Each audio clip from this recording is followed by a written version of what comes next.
regular columnist in the Boston Globe. He's a fellow at the Humanities Center at Harvard and a writer in residence at Suffolk University in Boston. So I would just like to say as well that I first met Mr. Carroll at a series of international conferences which were occurring around in Europe and the Middle East and North America on anti-Semitism. I met him in Montreal with some colleagues, and when we met there, and I'm sure you'll see here today, he is an intellectual of the highest standards, and I think in a sense he challenges us to think and to reflect critically, which is challenging, and at the same time I think he tries and succeeds in trying to bring out the best of our humanity. So it's a great honor to have you here as our first lecture of the year.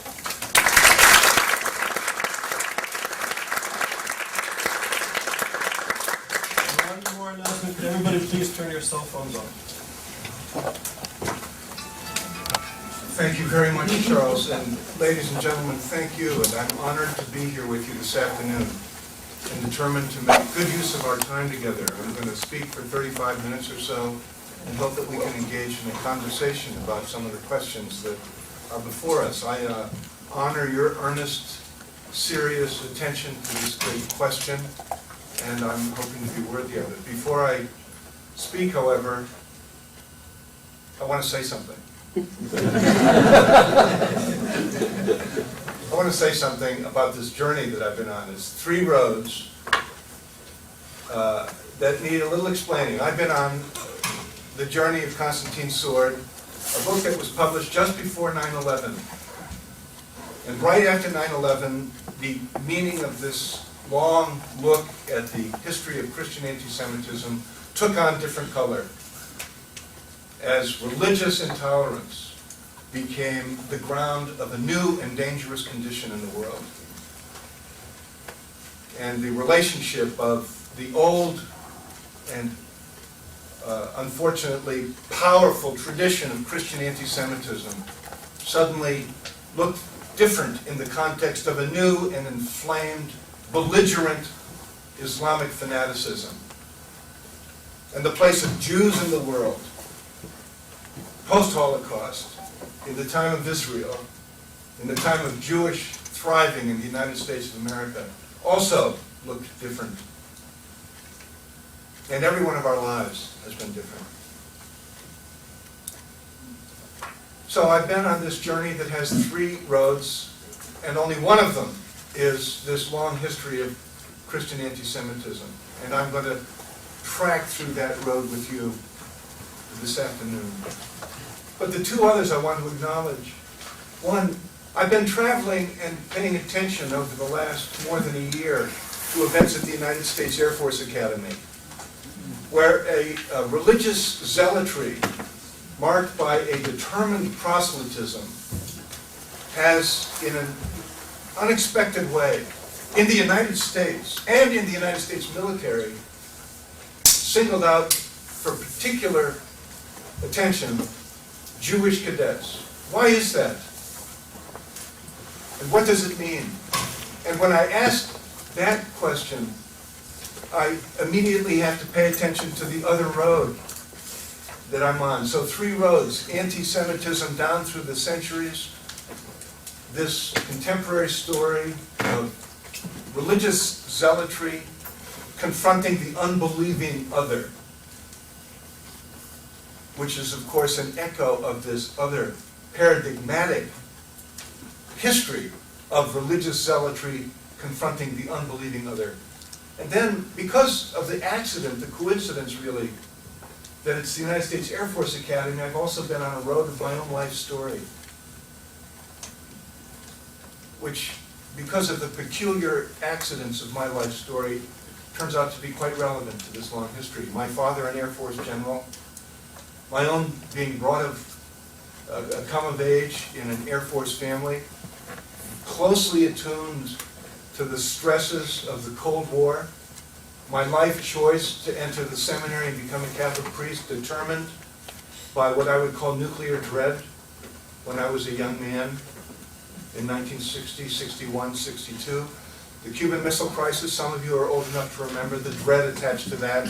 particular accident of my life story, my father was the person who discovered, as the director of the Defense Intelligence Agency, the marks on the ground in photographs of Cuba that showed the Soviet missile sites. And it was out of the determination to, as I put it to my dad, work for the things that last, that I embraced my vocation as a Catholic priest. But oddly enough, that journey brings me through the reckonings of the 1960s, especially around the Second Vatican Council and the powerful event that took place there, to which I'll return. But also in the 1960s, a broad Catholic reckoning with the failure of the Church during the Holocaust. You recall the play The Deputy, the controversies around that. And then the witness of Pope John himself, who put the Church's relationship to the Jewish people firmly in the center of the Second Vatican Council. And then my ordination to the priesthood, my being conscripted into the anti-war movement during Vietnam, which in an odd way turns out to have been a kind of holy war, with a particularly Catholic aspect to it, which I discovered to my real horror, really, so that it felt natural that I was then conscripted into the Catholic peace movement,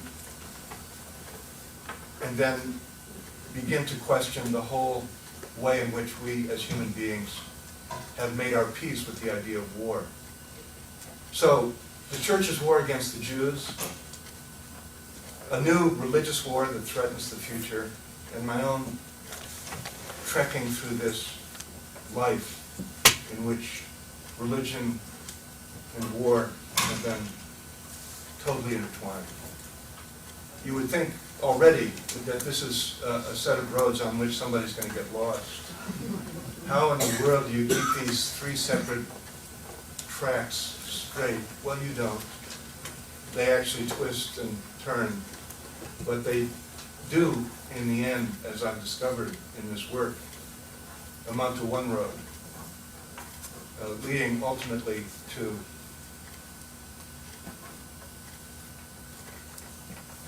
the conclusion that no war is holy. So, let me tell you about being in Arlington National Cemetery with my son not long ago. My mom and dad are buried there. We go there to pay tribute to them. We come up over a hill not far from the Tomb of the Unknown. And what do I see on the crest of that hill? But a huge cross. The cross is sacred to me. I have a cross on my desk. The cross is a sign of God's mercy in my life. I love the cross. And yet this day, I looked at the cross on the highest hill of Arlington, a war memorial, and it is a sword. Embedded in the cross is a huge sword. And I recognized it. And this is the biggest and most painful question of my life. How did the cross become a sword? And what has it done?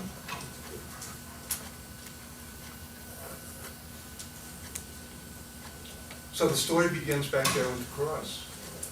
Jesus dies in the year 30, and the story of the death of Jesus is written down between 70 and 100. And you know what happened. You know it. I don't have to tell you. After the destruction of the temple in Jerusalem, two small groups of Jews begin to vie with each other for dominance in the Jewish movement. Rabbinic Judaism, the Judaism of the rabbis. What is it to be a Jew without the temple? One answer, Torah-centered Judaism. Another answer, Jesus-centered Judaism. And these two groups begin to have a rivalry with each other. And it might have remained only that, a religious rivalry. It might have even unfolded within Judaism. But then something totally unexpected happened, and it's embedded in the Gospels. And that is that one group accused the other group of a cosmic crime. Accused this other group of murdering the Messiah, who soon enough understood to be the Son of God. Accused this other group, that is, of deicide. And that charge set in motion something unexpectedly and historically lethal. Even so, through those first couple of centuries of Christian development, the rivalry between Jews and Christians in the Roman Empire might have remained more or less that. They were more or less equal groups in the Roman Empire. But then again something unexpected happened in this story. You know this. The pagan emperor became a Christian. And he became a Christian around an idea of and an image of the cross. You remember the story. Constantine sees the cross in the sky the night before the battle. And under it the legend, In hoc signo vinces. Under this sign you will conquer. Hey, I heard this story as a little kid from my dad. Not incidentally, a general officer for whom Constantine the general was a very appealing character. And Constantine goes into battle the next day having instructed his soldiers to, literally he does this, instructed them to reshape their spears into the form of a cross. And they go into battle behind this emblem and they're victorious, and on the strength of that victory, he becomes a Christian. No, more to the point, the empire becomes the church. The empire which murdered the Jew, Jesus, and against which Jesus stood as a resisting Jew, who understood the Roman occupation of the Holy Land as a blasphemy. That empire has now become the Church of Jesus Christ, around the image of the cross. Oddly, and you know this, or perhaps you don't, most Christians don't know this, in the 270 years before Constantine, the cross had not been a Christian symbol. You don't find it on the walls of the catacombs. You find the fish, the loaf of bread, the cup. You don't find the cross. The cross comes into the Christian imagination powerfully now.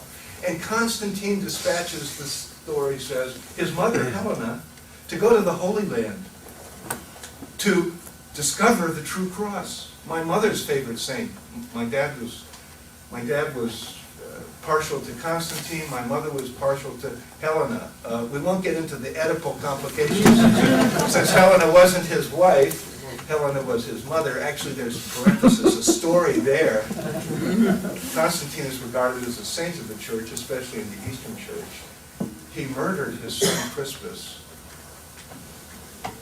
in the year that he took over control of the empire. In the year he dispatched his mother to find the cross. And he murdered his wife Fausta, which is why Helena became the regent of the empire. Why? It's a mystery. But is it an accident, I wonder, that a man who has murdered his own son brings into emphatic central Christian understanding and belief a God who centrally requires the death of his own son, so that now the death becomes dominant over the resurrection as the motif of Christian belief. Once the cross is a sword in this way, and I'm talking literally because now for the first time in Christian history, violence is justified as a way of spreading the gospel. And if you don't accept the orthodoxy of Christian belief, before Constantine there are multiple forms of Christian belief, including some that were centered around the synagogue and around Jewish observance. All of that multiplicity disappears now. One central Orthodox Christian faith that is central to the political unity of the empire, enabling Constantine to take control of the vast world, from England in the far north to the shores of Egypt in the far south, from Spain in the west to Israel in the east. And this theological orthodoxy centered around the symbol of the cross comes into the center of Christian imagination now. And something else has been set in motion. The Christ killer motif takes on new power when the cross is made central. The more important the cross is, the more in jeopardy Jews become. The church fathers begin to define Christian belief against the Jews, adversos Judaeos. St. Augustine defines the wandering of the Jewish people, always in exile, as a proof of Christian claims, theologically rooted. So that something new starts to happen here. It culminates, it shows itself clearly hundreds of years later in the First Crusade. Remember what the word crusade means. It's translated in Arabic, War of the Cross. When President Bush inadvertently used the word crusade to define the war on terrorism throughout the Arab world, that word was translated War of the Cross. Men, mostly men, wearing crosses on their breasts and on their shields, sent off by a pope to reconquer the Holy Land from the Muslim infidel, for the first time in history in Europe, launched pogroms against Jews. The movement against an enemy outside required some perverse way a movement against the enemy inside. You know this story. It's the spring of 1096. Up and down the Rhine River, the most thriving Jewish settlements and centers in Europe. Mainz, Cologne, Koblenz, Worms, Trier. And in town after town, Crusader mobs come to find the Jews and to give them the choice of conversion or death. The conversion of Jews becomes a millennial agenda, and there's a kind of hysteria about it. And something basic is set in motion in Western civilization. This is the ground of what we call Western civilization, after all.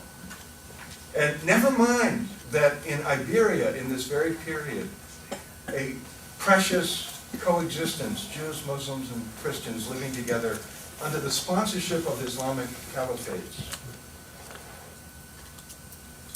which of course give the Latin West access to the great philosophies of the Greek and classic world, which lead then to further development. The Catholic Church, thank God, renounced violent conversionism, the violent movement against Jews, and popes began to defend Jews against mobs, but without ever tackling the central question: where was the behavior of the mobs coming from?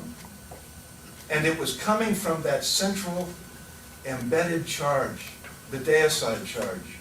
You've heard this a million times. You think you understand it. None of us understands to this day how central this Christ-killer charge has been and remains to the Christian imagination, and how lethal it has been and can be again to Jews. And the Crusaders, it became their cry. The Pope said God wills it, and the Crusaders cried, Christ killer. And in the filming of Konstantin Soy, the documentary, we visited the ancient Jewish cemetery in Mainz and found stones dated to the 11th and 12th centuries. Jews who were murdered or who were pressured to suicide by Crusaders.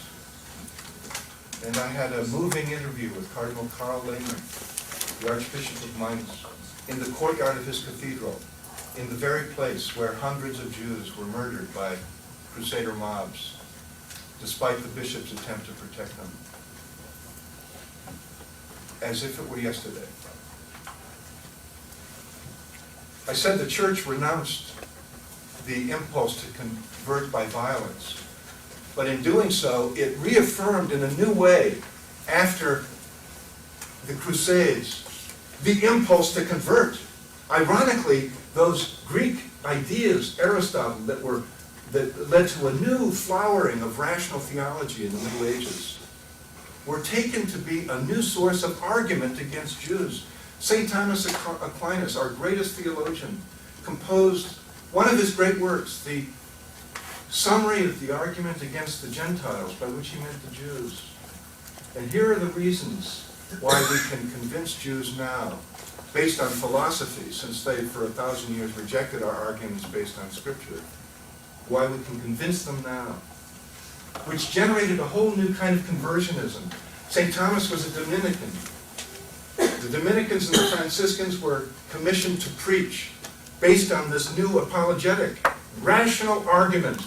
You will listen now and you will hear the truth. And a new idea comes in. When Jews reject this truth now, they're doing it out of bad will. Not ignorance, as you saw in St. Paul, as St. Paul said, bad will, which begins to feed a new fervor and a new hatred, a new level of hatred against Jews, which is, of course, reflected then in the 12th and 13th century as the pressures to convert are intensified, especially in Iberia. And in the 13th century in Iberia, coming into the 14th century, if you're Jewish, you lose your property if you don't convert. You lose your place of residence if you don't convert. You lose your office if you don't convert. The convivencia, the coexistence of Iberia, comes under pressure and jeopardy. And more Jews do convert. Sort of. They convert and perhaps in all sincerity adopt some aspect of Christian faith, but they maintain a loyalty to Jewish observance. But they have to do it increasingly in secret. And suddenly conversion spawns conversos. And what's a converso? A converso is someone whose conversion can't be trusted. You can't trust a coerced conversion. You would think they would have known that. You can't trust a coerced conversion. That little turn in the story brings a whole new level of lethality here. Because what happens? Even if you're baptized now, you are a suspect if you're Jewish. Baptism used to entirely change who you were. You became one of the children of God again, one of the elect again. But no longer. Something new comes into the discussion called Jewish blood. The impediment of Jewish blood. And if you are born Jewish, or if you're the son or daughter of someone who was born Jewish, and eventually the great-granddaughter, the daughter or son to the 5th and 6th generation of someone born Jewish, you can't be trusted. Well, the culture needs an institution in which to investigate those who cannot be trusted. And of course, this is the coming of the Inquisition. 1472 or so, in Spain. Everyone knows the story. Do we really appreciate why this is such a turning point in Western civilization? Because it's here that the old Christian tradition of religious anti-Judaism, the argument against Jewish religion, turns into something new, which is racial anti-Semitism. Whatever your religious identity is, it doesn't matter if you have Jewish blood. And this is a minority view. It's an exception. It's heresy. It's a repudiation of the oldest Christian idea, which is that baptism brings you into a whole new life with God. And this rejects that idea. Nevertheless, inquisitors sponsor it. Popes resist it. Indeed, popes are defending Jews in this period. Thank God. And in 1492, everyone knows, Jews are banished from Iberia, expelled. Guess where they were welcomed? The Papal States. Pope Alexander VI says Jews can come here, rejecting this notion of Jewish blood. Yes, still harboring a hope for Jewish conversion, but not pressing it. Jews can live here, in this place. And so, beginning then, in the late 15th and early 16th century, you have this contest between the inquisitors and the popes. And it goes through the whole first half of the 16th century. An inquisitor, a pope, and arguing over the place of Jews. Until 1555. Another one of those turns in the story. When the inquisitor, one of the most savage of them, Giancarlo Carafa, who said if my mother were a heretic, I would sponsor her burning. Carafa is himself elected to the papacy and becomes the Pope. And the first thing he does is affirm the principle of blood impurity. Born Jewish, you cannot hold office in the Catholic Church, even if you're a priest. Son, grandson, great-grandson of a Jew, you cannot be a Jesuit. A rule that's in the Jesuit books until the 20th century. That's not all Carafa does. Even more momentously for my story, for the story I'm tracking, he establishes the ghetto at the foot of Vatican Hill, effectively imprisoning the Jews of Rome who've been there for thousands of years, and saying from now on, Jews live here. And that, in some way, some awful way, is the first of the great low points of this story. Cardinal Edward Cassidy, formerly a leader of the Vatican Interreligious Dialogue, was the one who said that the Roman ghetto was the antechamber for the Holocaust. Well, you know the story. There's, of course, in reaction to the extreme oppression of Jews that takes place now, let me put in parenthesis, of course, I'm recounting a Christian's reckoning with this dark history. I am not telling the story, the glorious story, of how Jews coped with this, and the triumphs of Jewish life, nevertheless, that marked Jewish life through this whole history, including the triumphs of life in the ghetto, and in this period, close parenthesis. But that level of oppression, of course, was part of what then led to the impulse for emancipation, which was part of the ground of what came to be called the Enlightenment itself, partly tied to the savage religious wars among Christians, but also to the demonstration by Christians of their contempt, Protestant and Catholic. Something newly lethal becomes centered in Germany with Lutheran anti-Semitism, which will bear its own dark flower. But it's in reaction to this that we have the emancipation and ultimately the Enlightenment itself. And in the United States of America, the precious response to all of this, which is centrally embodied in the simple idea of the separation of church and state, which is an undoing of what Constantine did, removing power, political and military power, from religion, which is why the story at the Air Force Academy has resonance here. Is the separation of church and state somehow in jeopardy in the United States? It is not a trivial question, especially when it's involved not only with political power, but with military power in the context of a war that wants to define itself religiously. And if Christian, Catholic and Protestant, fundamentalism begins in a new, fresh way to define the West, what will that do in relationship to Islamic fundamentalism? How, in other words, do we defuse Islamic fundamentalist extremism as opposed to playing into it, exacerbating it, making it worse? Let me just quickly draw this summary of this long history, which I know you know very well, to a close, staying with that neighborhood in Rome. Because, you know, this whole story from the Christian side was always told as a story of Jewish venality and Christian virtue. There were always Christians who knew how horrendous these things were. You see their witness again and again, but they're always a minority and they're almost never in power.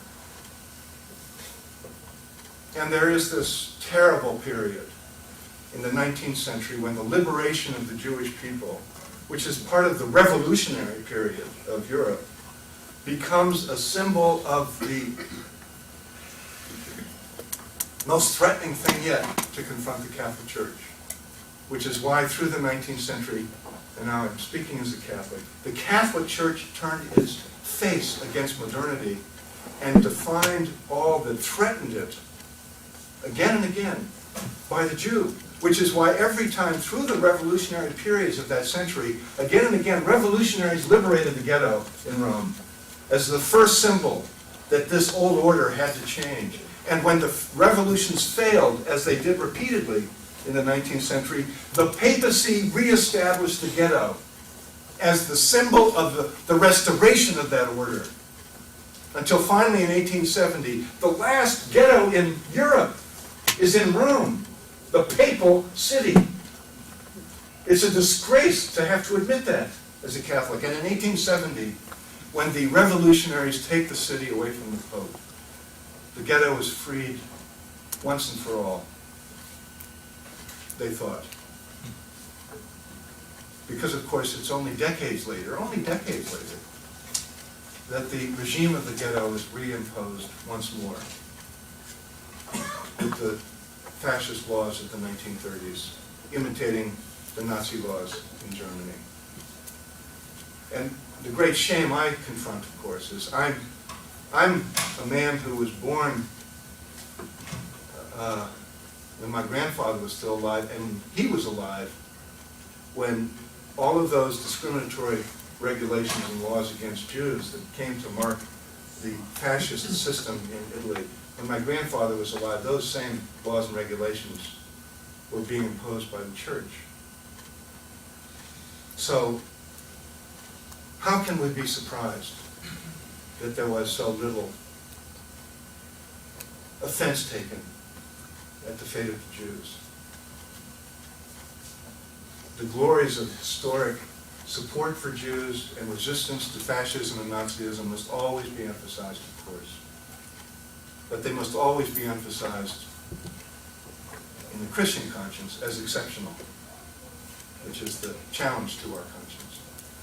Well, you know the story, and the ultimate instance of church failure, in my view, took place in October of 1943, when in that very neighborhood, the Pope's Jews, the Jews who had come to Rome under the sponsorship of the Pope, to be protected by the Pope, and then who were effectively imprisoned for centuries by the Pope, the Pope's Jews, the Nazis came into that neighborhood in October of 1943 and rounded them up.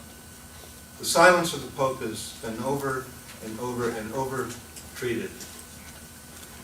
But as long as there's any resistance in the Catholic world at all to reckoning with its meaning, it must be continually insisted upon, too.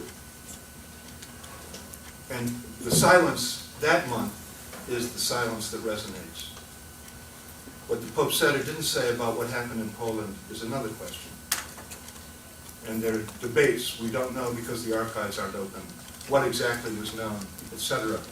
We know exactly what was known in the days and evenings and nights of October 1943. And I've had the privilege of talking to people who were there.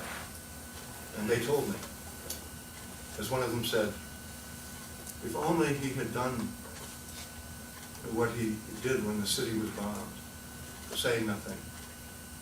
But when the city was bombed, he went there and just stood there, and he put his arms out in the form of the cross and stood there where the bombing had taken place, the Allied bombing, by the way. If only he had done that, this man said to me, the roundup would not have succeeded. This man, by the way, was in hiding until the spring, months later. And he explained all that time they were waiting for a word from the Pope. Never came, and they were finally arrested when the family dared to gather together to celebrate the Paschal meal, the Passover meal. And they were broken in upon and arrested, and we lost all of this. The Holocaust, the Holocaust, the Holocaust. No, we must not get over it. No, we must not leave it behind. We Christians, because the Holocaust is the epiphany. Yes, it was the Nazis who did it. And yes, there was a neo-pagan aspect to Nazi hatred of Jews. But it was centrally and always tied to this long Christian tradition. Pope Benedict has begun to speak as the German Pope about these things in ways that suggest a will to deflect, a will to refuse to reckon, and he must not. be permitted to do it without challenge. And Pope Benedict must be called to the standard of the Second Vatican Council. A word about that in my conclusion. Now, I, as a boy, had the privilege of meeting Pope John the 23rd. My life changed because of it. I felt touched by God because of it. I didn't understand how that could be or why. And it was only years later that I understood what was important about him. He was one of the few Catholic prelates to actively resist the Holocaust, providing baptismal certificates to hundreds, perhaps thousands of fleeing Jews in Turkey. And when he became Pope and called the Second Vatican Council, he required the bishops of the council to take up the question of the Church's relationship to the Jews. You can hear the conservatives say, take up? What's to take up? But he knew, and he forced the issue. And in 1965, that led to Nostra Aetate. The great turn, finally, in this story. Nostra Aetate did two things of significance. It went right to the heart of this problem, what I began with. No to the Christ killer charge. That must never be said again. And no to conversionism. The covenant God has made with Israel is full and complete and permanent. Without explaining how this touches on traditional Christian theology about the necessity of Jesus for salvation, the Vatican Council affirmed the covenant as the authentic connection to God for the Jewish people. Since then, the Christian world, the Catholic Church in particular, despite efforts to fulfill this beginning, have been ambivalent and even in resistance to this change. And that's the question that remains for us Christians. Two questions I am left with after this history. One, will we Christians fully and firmly and finally root out the Christ killer charge? Well, actually, not until we change the way we relate to our scriptures, because that's where it's embedded. Matthew, Mark, Luke, and John, they all have it. And that challenge to our Christian basic belief and sense of ourselves is hugely problematic. How do we do this? We have to do it. Second, we Christians must fully and firmly renounce conversionism, the impulse to proselytize with the Jewish people in particular. And I would argue we have to embrace a much fuller sense of pluralism, honoring the religious impulses of other people, which leads to my second large conclusion. This old habit of denigrating the other is so embedded in Western civilization that we are in danger now of being at its mercy in relationship to the world of Islam. Yes, the most ferocious and dangerous anti-Semites in the world are now Arab Muslims. But that shouldn't deflect us from two basic facts. Number one, anti-Semitism is most lethally rooted in the Christian tradition, not the Muslim tradition. And Christians aren't finished with it. And number two, this tradition of contempt for the other ill prepares us to deal with the clash of civilizations. And we are in danger of stumbling in to a religious war, in danger, that is, of accepting Osama bin Laden's invitation.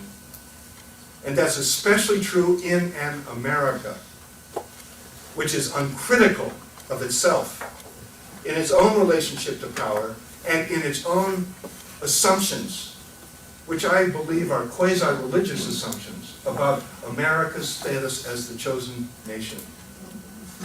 And in a more particular way, the upsurge of Christian fundamentalism, whether it's Protestant or Catholic, that defines other people's faiths as inferior and holds them in contempt, is especially dangerous now. Especially dangerous now. Let me just conclude by telling you a quick story. When I was a kid, I lived in Wiesbaden, Germany, because my dad was in the Air Force. And it was 1959 or 60, and I was one of a group of boys that loved sports car racing. And there was a big race, the Grand Prix in Berlin. Berlin was the isolated city inside of communist East Germany. And it was a flashpoint. And therefore, it was essentially off limits to people like us. But there was an U.S. Army train from Frankfurt to Berlin every day. And we waggled our way onto that. I think there were 4 of us. We took over a compartment. It was fabulous. What an adventure. And we couldn't wait to get to the Iron Curtain, because we knew that that's where the confrontation would be, you know. And before we got to that point, the MP came through the train, and he gave us instructions, explained that the 4-party treaty involved certain regulations, and the Soviets were always looking for an excuse to violate the treaty. The regulations had to be enforced to a T. And the regulations included, close the shade on the window and don't open it, and by no means do you take any photographs. He left. We're sitting there, the train pulls into Helmstedt, as I recall, or near it. The engine is shut off, it's dark. We hear the barked orders outside, East Germans talking German, another language, oh God, Russians. It's like the soundtrack without being able to see the movie. And suddenly, I don't even know which one of us did it, but the shade came up an inch. And the next thing I know, I've got my camera, and I've got the lens of my camera at the lower shade, and I press, and it feels like even before I press the thing, the door burst open, and in comes this huge American military policeman, grabs me, throws me up against the bench, grabs the camera, in a flash, the camera's open, the film was all over the compartment. I'm thinking, whoa, this guy is really bad. And then I saw what he was doing, because right behind him, with machine guns, were an East German Volkspolizei and a Russian soldier. They were there to enforce the regulation.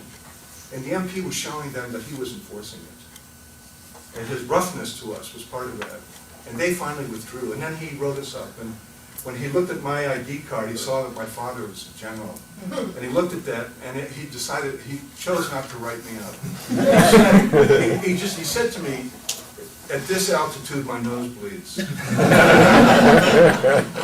wanted to have his name on a report that was going to go to a general. But then, as he left, he turned to me, and he put his finger right in my face, and he said, some damn fool like you is going to start World War III. 2 things. I still feel the burden of that. I'm ashamed of what I did. I understand how foolish we are.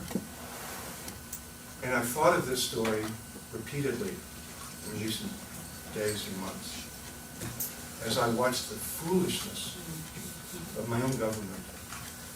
Not World War III, but a war in its own way, every bit as threatening for the rest of the century. How unnecessary, how foolish. But also, this whole history, goodwill Christians, people who are only trying to do the will of God, foolishly, stupidly, callously, horribly scapegoating Jews, doing murderous things to them, leading to the worst crime in history. I don't sit in judgment on the people who did that. I think we all are responsible for the world we live in.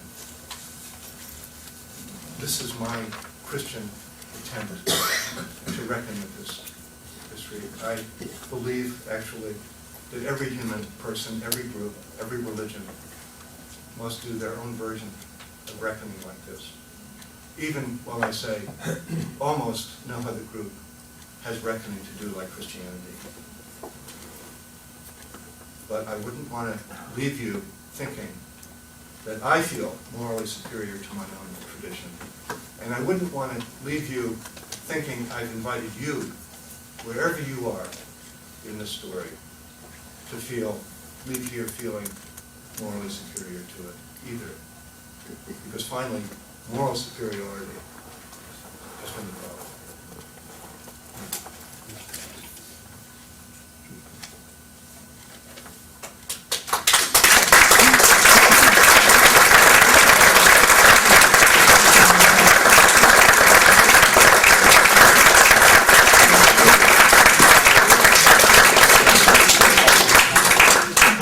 Comments, arguments, questions? Yes, sir.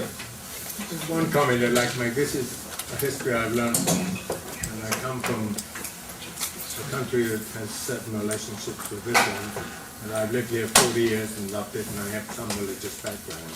But more important, it seems to me, the issue now is sociological, it is behavioral, it is money, it is economics, it is also the exploitation. And that has been done well by the colonial powers. And unfortunately, it's been perpetuated by a non-colonial power as it was once. It seems to me that that's still the big issue we have to deal with in terms of not of anti-Semitism, but one thing much bigger, anti-Islamism. And I'm worried that because we're focusing on a very instructive story on this thing, and a very learned one, that we're kind of really behind all this is Islam in your thoughts, and we've hardly touched it. Well, I welcome your observation. It gives me a chance to insist with you that anti-Islamism is the issue, but it isn't a separate issue from anti-Semitism. And the Crusades are the great lesson here, because it was the war against Islam that was the occasion for Europe's first violent assault against Jews, which is one of the reasons why there's a fresh manifestation of anti-Semitism in the present climate. The war against the enemy outside spawns the war against the enemy inside. And the readiness of people in America to make central our problem in the world with policies of Israel is an example of this. There's much to criticize in Israel's pragmatic choices about war and peace over the last 2 generations. But I would say that the readiness to hold Israel to a different standard and the readiness to insist on Israel as the central problem for the clash of civilizations is another signal to be concerned about. You can't, in other words, in my view, separate authentic concern to oppose anti-Islamism and authentic concern to oppose anti-Semitism. They are two sides of a coin, in my view. And I welcome your response. I'm some risk of discussing this with you. We've studied it for a long time. But I'm more concerned to hear something about the fact that we are not living up to the very criteria that the more sane, and there are many, Islamic people would expect of us. Listen, I agree with you. Let me give you an example of this. That's all I want to say. Well, I agree with you, and that's what I said. I said Christian fundamentalism, especially Catholic or Protestant, exploits, invites, exacerbates, puts us more at the mercy than ever of Islamic fundamentalism. It shouldn't.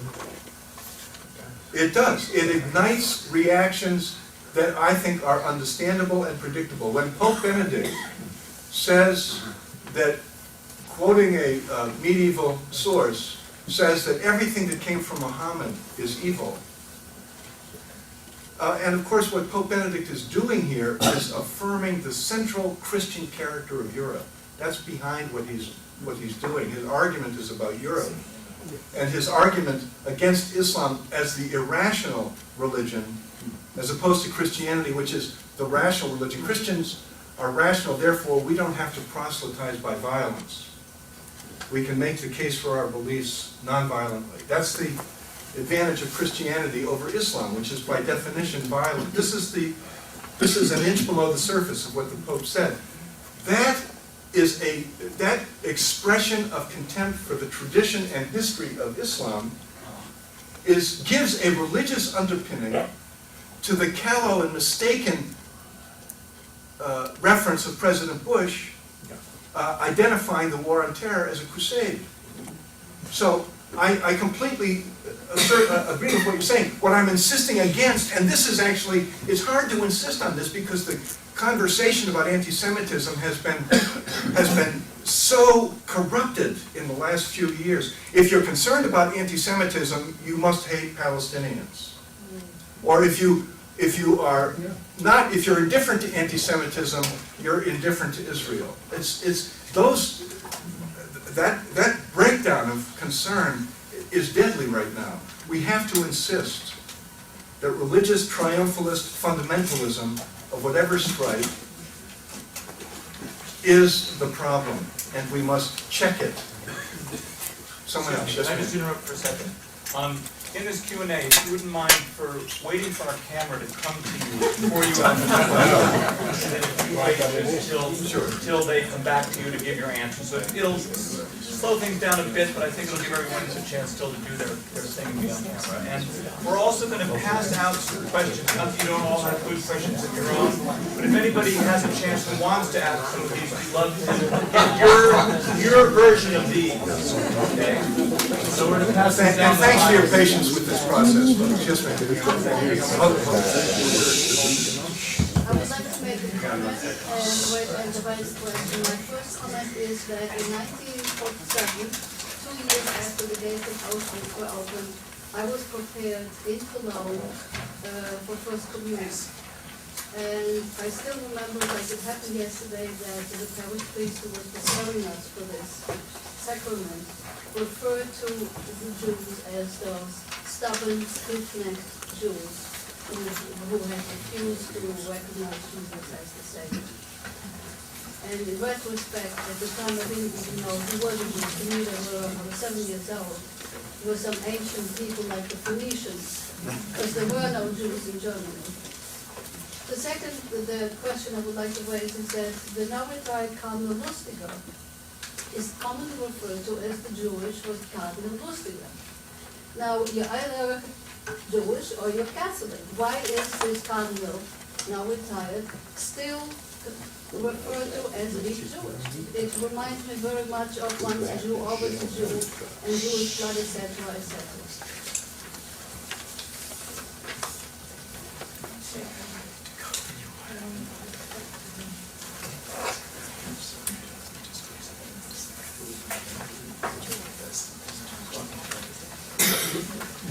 You're telling us that the priest in 1947 in Cologne referred to the stiff-necked Jews is stubborn and stiff-necked Jews is such a poignant reminder of a problem that's still pervasive. Very few people would be so uncivil as to say stubborn and stiff-necked Jews. But throughout the Christian world, we are still at the mercy of a narrative, a story, that portrays the stubborn and the stiff-necked Jews. We do hear that language, that uncivil language, in our most sacred text. Which is why, and the reason, the poignancy of 1947 Cologne is what you're reminding us of. Not even the Holocaust uprooted this. And it isn't uprooted yet. Which is why, of course, the Holocaust must always be remembered. But say a word about the second observation you made. Just remind me. About Cardinal Lustiger, yes. Well, you know, the Jewish Cardinal of Paris, yes, you remind us, I mean, this is how embedded our thinking is. He's born Jewish. You all remember that Cardinal Lustiger was one of the hidden children whose parents were executed at Auschwitz, and who was raised a Catholic, and became a Catholic priest and is now the retired Archbishop of Paris. And his story is a poignant reminder of this very problem. During the Holocaust, the church did speak up in behalf of Jews. Baptized Jews. Because the church had, thank God, let go of that racist claim that once you were baptized, it didn't change anything.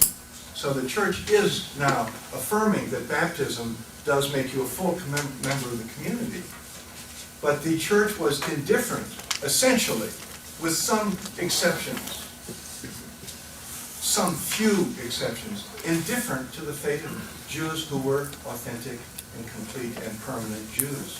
Which is why it was problematic for some people when the church named Edith Stein a saint. Why was she being honored? For being the right kind of Jew who had converted? After all, the Nazis killed her in Auschwitz, as they would have killed Lustiger if they'd gotten him, for being Jewish. By the Nazi standard, Lustiger remains Jewish. We know that.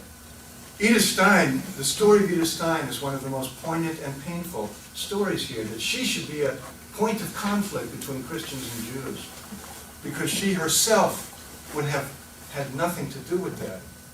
Her own earnest attempt to find a spiritual meaning, not repudiating Judaism, repudiating her secular atheism, because she didn't actually understand her own Jewish roots as a source of rich spirituality. So she came into Christianity and discovered it there, and then as a Carmelite nun. But one of the most moving things I experienced in this journey that I've had with Orange Jacobi is that we went to the convent where she lived in Cologne, and we met a nun who was there when she was there.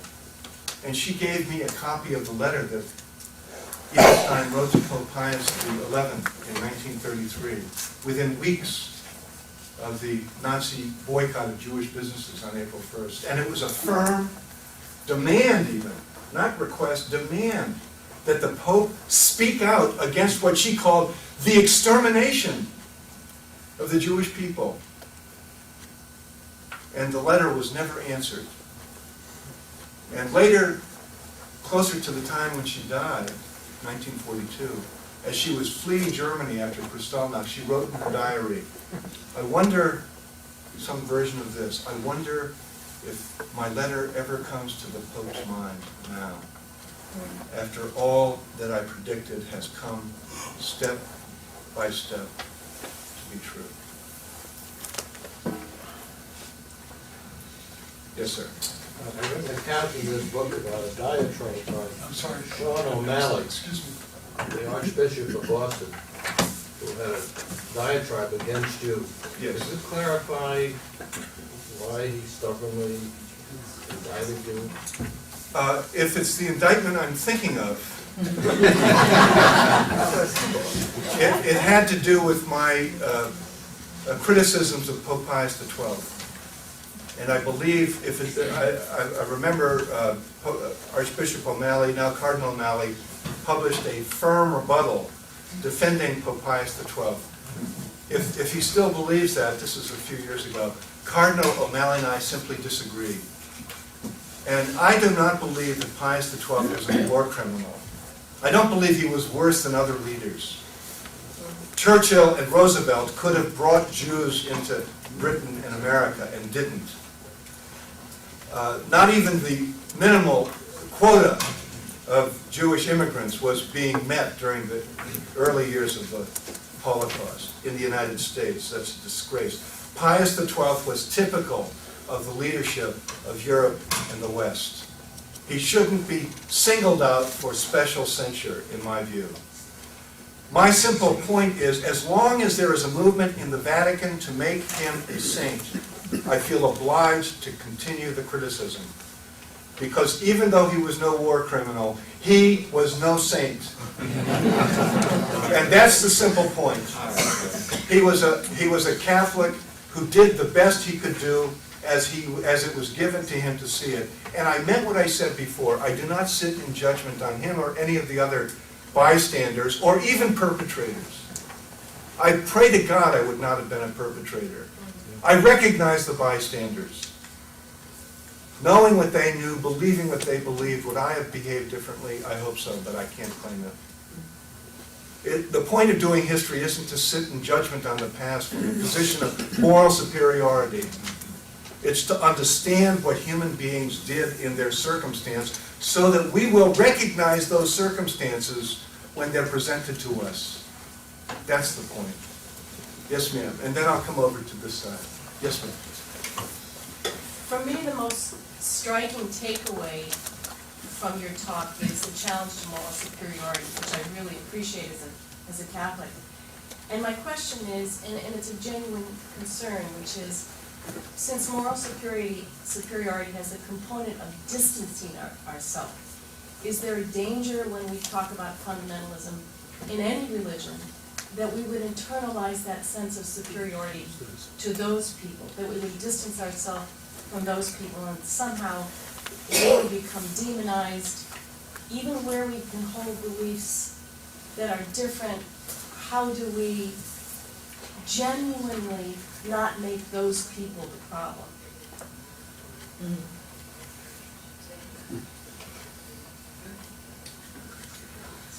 I'm glad actually to have a challenge to my challenge to moral superiority. Because I want to be able to distinguish between what I'm arguing against and what I want to argue for. I'm against putting people down as human beings. Every human being is worthy of respect. And every religious tradition is worthy of being understood on its own terms. So yes, fundamentalists, we don't want to denigrate fundamentalists either. But that is not to say that life in the real world doesn't require argument against fundamentalist principles. Because the Christ killer myth, to stay with that example, is lethal. People have died because of it. And if you believe the Jews were the murderers of God, I'm going to argue with you with every breath in my body. Even while I hope not denigrating you as a human being. Therefore, evangelical Christians I honor. I share their faith in Jesus. Evangelical Christian fundamentalists who go into the United States Air Force Academy and single out Jews for special proselytizing, I will argue against them in every way I can. I will point to them and say it's wrong, and I will remind them where such impulses have led in the past. So it is a delicate balance. Can we both be respectful of those who disagree with us? Here's the Enlightenment question, pluralism. Here's the Enlightenment question. Can we affirm tolerance even to the point of tolerating those who are intolerant? And the answer in the Enlightenment is yes, we can. Intolerant as long as they're not violent. Freedom of speech in the United States. They don't have this in other countries. So, but we do believe in this country in the power of speech, and the power of argument, and the power of writing, and the power of doing history. Why did so many Christians go to Mel Gibson's film, The Passion of the Christ, and see it as only an occasion of spiritual uplift? Because they don't have the historical knowledge or the critical understanding of Scripture. They don't have the equipment to think critically about what Gibson has put on the screen. They're at the mercy of it. And my job, as someone who has the vocation of the writer, is to put in the public sphere those moments of history and those facts about the Scriptures that will enable people to think critically. If you understood where that portrait of the Jew led in history, exactly that one, you would not be uplifted by it. Yes, you want to just rebut or come back? Well, there's a piece, I'm glad to hear your response. I share a recognition of the humanity of the response. My follow-up is, because there's always an element of distancing ourselves from those people we disagree with, and certainly this is something I experienced considerably as a female in the Catholic Church. But what I've learned is there's something significant about developing relationships with people we disagree with so that the distancing doesn't become moral superiority, and most significantly, that we understand the journey that makes people arrive where they arrive. So that whether it's slavery or anti-Semitism or whatever it is, I think there's something that we need to understand about fundamentalist Christians that is not a component of intolerance, but at the same time, we bring some sense of a history to these people and their positions along with the respect. I don't know them, but if I could dream, I would think about you being in some evangelical Christian setting, giving this talk on the basis of how you would talk to them, not only from an argument of history, but James Carroll, the human being talking to people. Thank you. Yes, ma'am. That's what I was thinking. I was thinking, as a Jewish lay chaplain, you know, I do have a lot of chance to be with Christians at times of need. But I think that more importantly, it's important for Christians like you were just saying, like yourself, speaking to evangelical Christians, because they'll hear it from you, because you are one of them, versus a Jew saying you're being anti-Semitic. It doesn't come from the same root. And unfortunately, even though your book might be wonderful, I don't think you get the same play that Mel Gibson's movie. And so the question becomes, how do you reach the general public who are willing to go see Mel Gibson and don't have the information to be critical of it?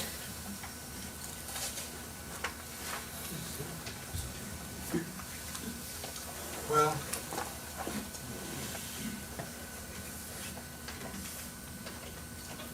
I confess the thing that grieves me the most is how we, let's say Catholics, have failed since the great breakthrough of Pope John the 23rd and the great breakthrough of Nostra Aetate. Unbelievable that the Catholic Church should renounce this basic tenet of the faith. It grieves me how much we have failed to really implement that change. Most Catholics have never heard of Nostra Aetate. I suspect more Jews know about it than Catholics.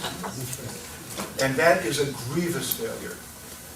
And the popularity of the Gibson film and the lack of popular criticism of it is a signal of that. And I will confess something to you.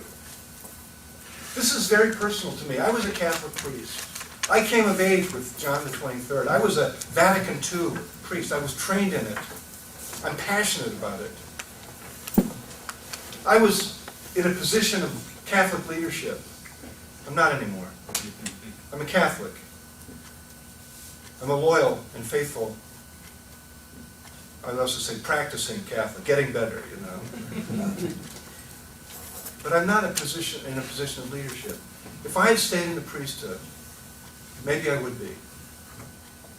I'm not being grandiose here, but tens of thousands of us, Vatican II Catholics, left the priesthood and left the convent. Men and women, tens of thousands.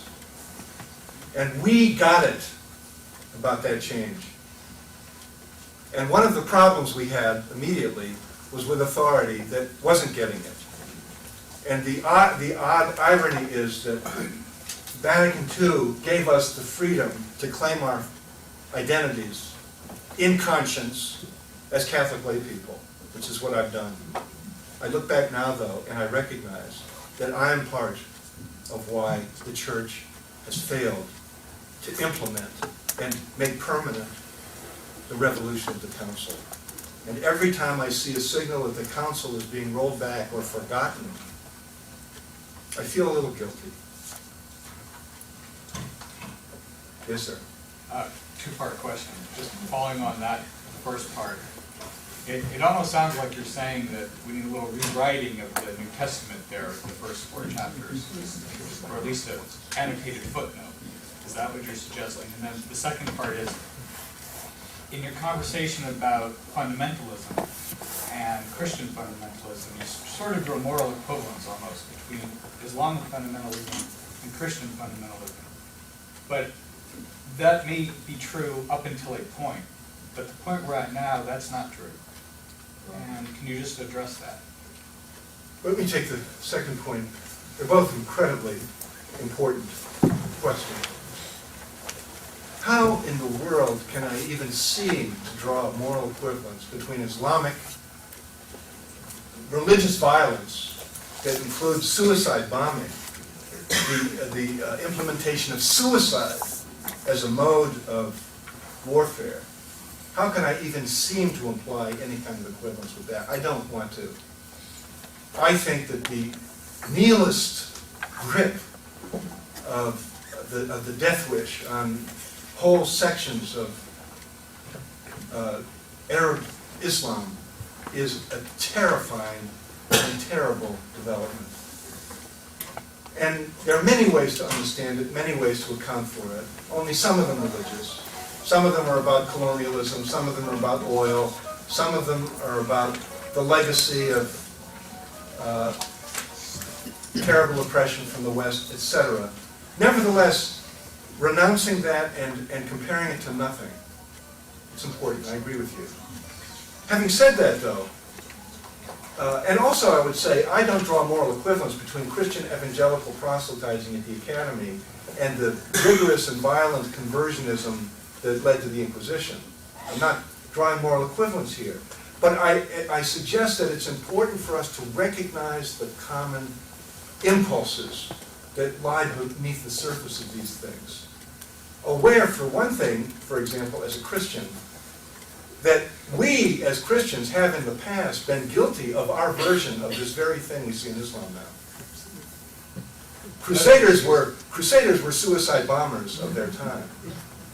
And we Christians can't treat that as if it's Ivanhoe, which is how we remembered it. And the reason it's important to remember it is not to wallow in guilt about it, but to understand that this impulse is part of who we are. When Pope Benedict last week spoke about Islam and characterized it at a certain moment in the Middle Ages, he made no reference to and claimed for Christianity rational, nonviolent essence. He made no reference to what was going on at that very period. That's when the Crusades were at their worst. They were not only attacking Muslims and Jews, they were attacking Christian heretics in the 14th century. So that's what I'm arguing against. You give me an opportunity to say there is no moral equivalence, but that doesn't mean there aren't moral lessons to be drawn from each of these phenomena. And we all have to be responsible for what we're responsible for. And I do believe that self-criticism belongs to every group. It must be. Without drawing moral equivalence there. There is no equivalent among Muslims or Jews to the Holocaust. No equivalent. And Christians share the responsibility for the Holocaust with the Nazis, many of whom were Christians. And that's a very basic position that we have to stand on. The more you raise the question of what do we do about these scriptures that have the lethal anti-Jewish slander embedded in it. And that question I don't have the answer to. I don't think we should censor these texts because that's a form of historical denial. I don't think that we should pretend that there wasn't a moment when the sacred canon was being assembled and reorder the canon. Let's find some gospels that are a little kinder and gentler. Let's find a Jesus who isn't in such a bad mood most of the time. You know, I don't believe in that. At minimum, I would say and this is where I go back to acknowledging my failure as part of the Vatican II generation that didn't deliver. We have to learn to preach these texts against themselves. Why is that important? Because the church in its first generation was already committing a grave sin, which is the antidote to the lie of church perfection. Why do Catholics have a problem reckoning with Pius XII? Because they're trying to protect the idea of a kind of infallible protection, at least for the papacy.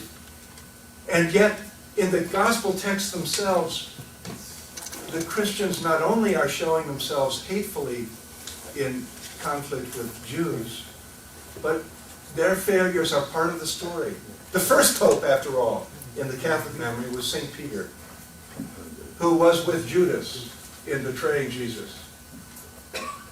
And the whole story of St. Peter is about his regular capacity to fail the Lord. And we Catholics would do well to reclaim that Peter as the mythical first pope. Other comments or questions? Somebody behind you, too. You have people behind you. Okay, I'll come to you next. Okay, I caught this lady's eye. Yes, ma'am. I don't have a problem with Christian scriptures. I think it's the way that Christians look at it. You started your talk by talking about the theological point that Jesus was sent to earth in order to be sacrificed. Yes. So there's no way he could have died a natural death. So one could consider whoever killed him as carrying out God's plan. Now, it's easier and has more of a ring to it to yell Christ killer than to yell I'm killing you because you don't believe what I believe. Right. But I think that the second slogan is really the reason that the Jews were hunted down and killed over the centuries. Because you could say, well, thank goodness they carried out God's plan. I mean, if you thought it was the Jews and not the Romans or whoever did it, carried out God's plan. But we hate you because you're not Christian. So why do you say that it was that the deicide that made Jews so hated? I think it's Yes. that they wouldn't believe. Right.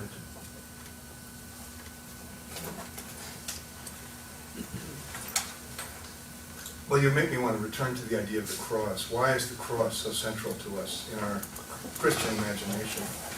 Why, that is, do we believe in a God who requires the brutal death of his beloved Son as a way of saving the world? I don't believe in that God. That theology, which is traditional in Christianity, it was given its firmest expression by St. Anselm in what he published in 1098, Cor Deus Homo, why did God become a man? And his answer is very explicit, to be sacrificed as a way of atoning for the sin of human beings against God who Anselm, in a medieval scheme, thought was the Lord, like the Lord of the manor. And that sacrificial atonement theology dominates the Christian imagination. And you see it at the end, to the nth degree in the Mel Gibson film. I don't believe in that God. That is not the God of the New Testament. That is a post-Constantine, post-Crusade God. The God of the New Testament, Jesus' God, is the one who, Jesus says, God is like, well, he's like a father who has two sons. One of them goes out and squanders everything and blows the family fortune and disgraces the family, and the other one is a good son. And the story Jesus tells us to make the point, God loves them both. God doesn't need to be atoned. God doesn't need the son to come back and suffer.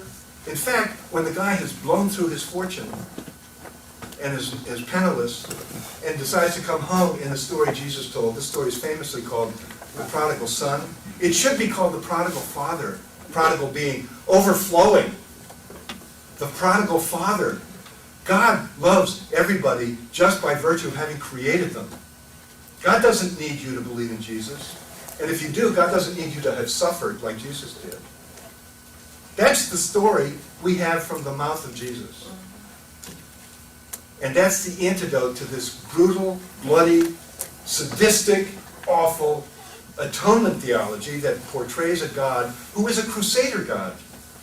It's not an accident, in other words, that this theology comes just when the Crusades come. Yes, ma'am, back here. I'm going to pick up a question from the sheet. This is the story of all of us. What have you confronted in your own set of beliefs and something about yourself as you've moved along this journey and as you've come to be who you are today, speaking in front of all of us?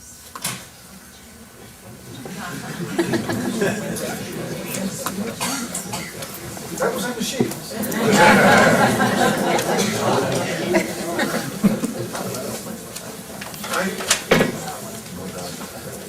I have to tell you,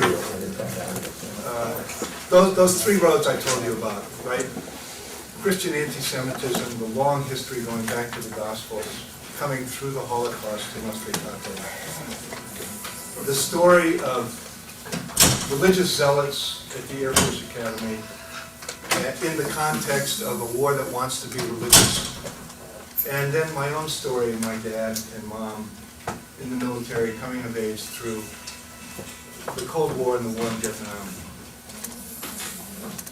I'd have to say all three of them come to the same place for me, which is, put most simply, that no war is holy. No war is holy. And when the Pope in 1096 said, God wills it, that's wrong. I think that the most important political moment of my life was when a Pope addressed the United Nations in 1965. And I recognized something new about myself. I was still at the mercy of my father's Air Force. But the war in Vietnam had begun in earnest in March. Operation Rolling Thunder, the savage bombing of Vietnam. My Air Force. I already got it. Quickly. What's this for? What is this about? And in October, Paul VI came to the United Nations, and he spoke to the representatives of the world. And does anyone remember what he said? Jamais plus la guerre. Jamais plus la guerre. No more war. War. Never again. He was talking about Vietnam. But he wasn't just talking about Vietnam. He was talking about World War II. He was talking about the Holocaust. He was talking about all that they had been through. And that simple affirmation is the answer to 2,000 years of anti-Semitism. Don't kill anybody. And if you have an argument with somebody, make it with words. Be a person of conviction and articulate your convictions. But it's also the story of kind of religious triumphalism in America. How we have the ability as a people to go into war thinking we're doing it somehow differently than other people. That when we do it, there's a kind of purity that doesn't need to be second-guessed. And we're living now with the tragedy of that mistake. And in my own story, I can tell you that my father, actually haunted by the prospect of nuclear war, for which he was responsible to prepare, did say to me once, Jimmy, you know, if human beings don't find a new way to resolve their conflicts with each other, we won't survive the century. Well, we did survive the century, but the problem is still there. We won't survive this one. When I was a boy, I thought religion was the opposite of war. And that's why I went into the priesthood. And I learned with my generation that it wasn't necessarily so. And now I find that religion is not only not the opposite of war, but it's a kind of sponsor of war, which is terrifying to me. Look, I left the priesthood, which was a painful decision, but it was also a great liberation. I used to tell my friends, they'd say, why did you leave? I said, 3 reasons. Poverty, chastity, and obedience. But I was half kidding. But when I left the priesthood, I always thought, this is the end of my time where religion will be central to me. I will just be another mass-attending Catholic. I'm going to be a writer. I'm going to write novels. I'm going to write journalism. I'm going to do other stuff. And here it is, more than 30 years later, 35 years later, and religion is at the center of my life. As a public figure, as a writer, as a citizen. How did that happen? How did that happen? I'm aware that the time is rushing by. I'll ask you to speak, and then, was there anyone else who's been trying to speak? Yes, ma'am. If you don't believe we can get rid of the lethal parts of the New Testament, how do you think we can get rid of the Jewish myth conceptions that persist? And say more about that. What do you mean? I'm not sure what you mean. Well, when I remember going to bike church and ski church when I was a youth hostler and hearing all these horrible things about Jews promulgated from the New Testament. And you say, you don't believe in erasing these parts of the New Testament.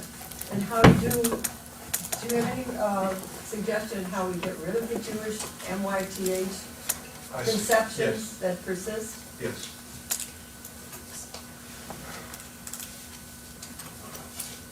These texts remain a judgment on us. It's easy for me to say we simply must find a way to argue against them.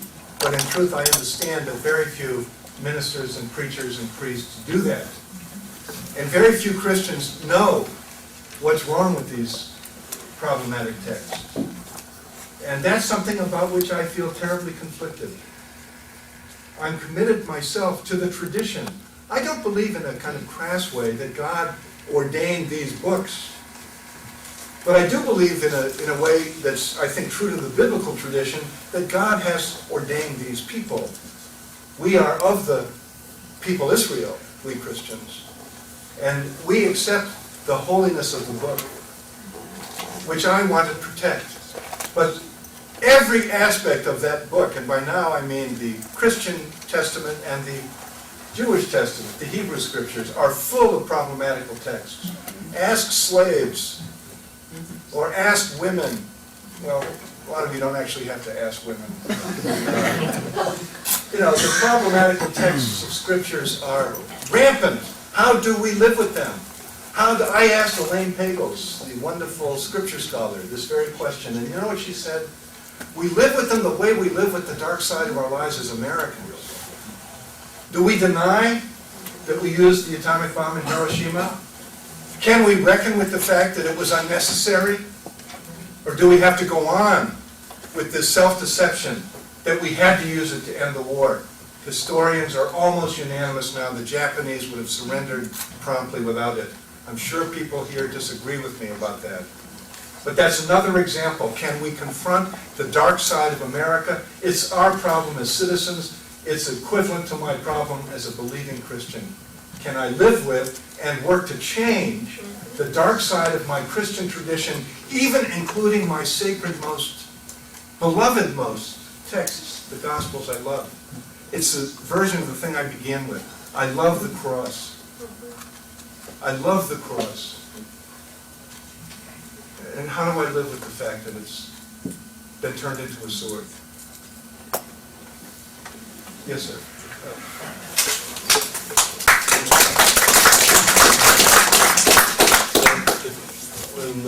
When I hear you speak and I read some of your writing, I'm reminded actually of Manuel Levinas's work and sort of the relationship to the other and the ethics surrounding our relationship to the other.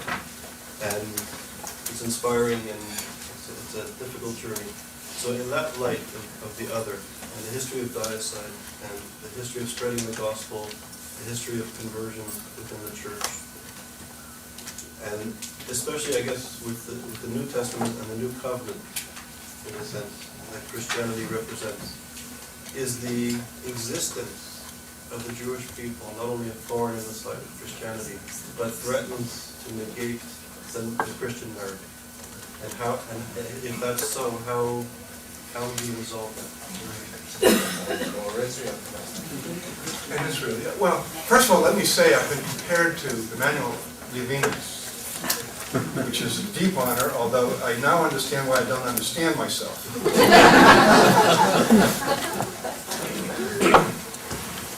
You know,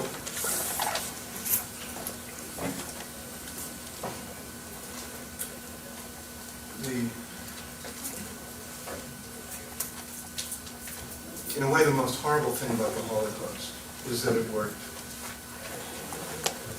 Jews were wiped out in Europe. There are a few enclaves and recovered communities of Jews in Europe, but basically, Jews are gone. They live in the United States, you live in the United States, and you live in Israel. This legacy isn't finished because look what that means. It means that Jews went from the fire, the inhospitable fire of European Christendom, into the fire of the Middle East, where they're surrounded by people who are overt in their expressions of the determination to eliminate Jews in Israel.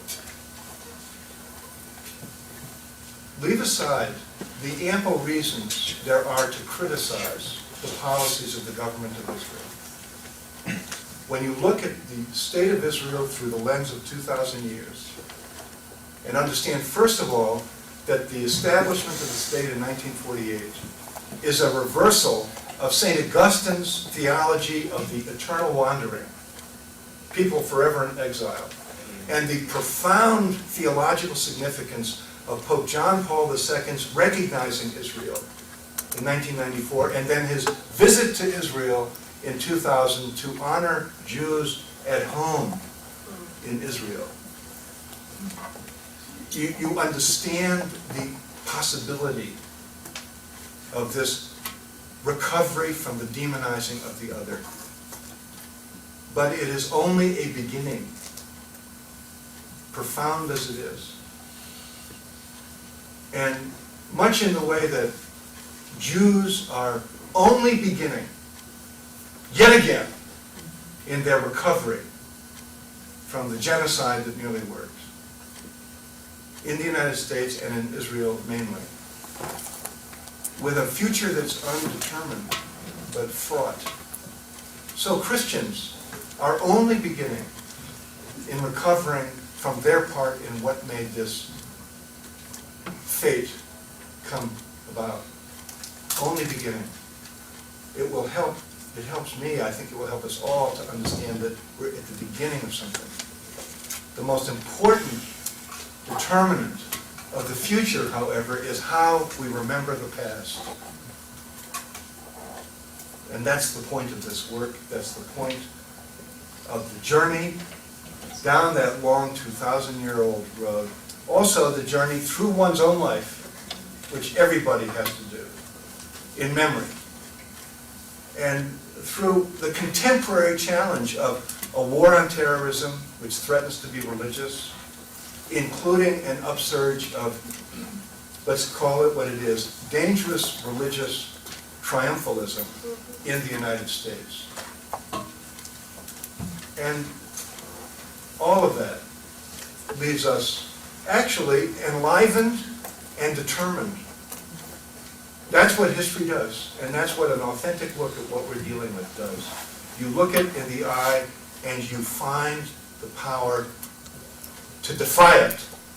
And who better than the Jewish people to remind us of that? That's the story I haven't told tonight. The great, I would say, noble story of the survival of Jewish religion, the evolution of it, the reinvention of it, the insistence on survival of the Jewish people, and the determination to shape a Jewish future.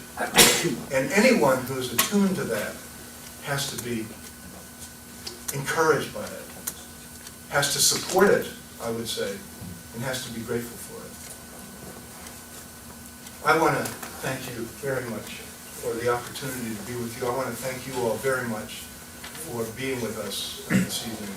It's my great privilege, and you won't be surprised when I conclude by saying peace.